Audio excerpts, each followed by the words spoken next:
بسم اللہ الرحمن الرحیم اللہم صلی وسلم دائما ابدا علی حبیبک خیر الخلق کلہم۔ چودھری محمد ظفر جٹ صاحب سوال کرتے ہیں کہ کیا ایک جانور میں 3 حصے قربانی کے ہیں اور 4 عقیقہ کے حصے ہیں؟ کیا ایک ہی جانور سے ایک وقت میں قربانی اور عقیقہ کیے جا سکتے ہیں یا نہیں؟ بڑا اہم سوال ہے۔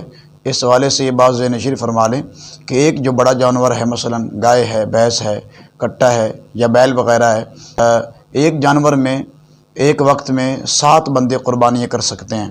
تو چودھری صاحب پوچھنا چاہتے ہیں کہ اگر ایک بندہ 4 حصے قربانی کے ہیں اور 3 حصے عقیقہ کے ہیں تو کیا یہ جائز ہے؟ تو اس حوالے سے یہ بات ذہن نشین فرما لیں کہ ایک جانور میں 3 حصے قربانی کے ہیں یا 4 حصے عقیقے ہیں یا 4 عقیقے ہیں اور 3 قربانیاں ہیں، تو یہ ایک جانور میں ایک وقت میں عقیقہ اور قربانی اکٹھا کرنا بالکل جائز ہے۔ اس میں شرعی طور پہ کوئی قباحت نہیں ہے۔ امید ہے آپ کو میری بات سمجھ آ گئی ہوگی۔ اللہ تعالیٰ کی بارگاہ میں دعا ہے رب کریم ہمیں شریعت مطہرہ کے مسائل کو سمجھ کر عمل پیرا ہونے کی توفیق نصیب فرمائے۔ السلام علیکم ورحمۃ اللہ۔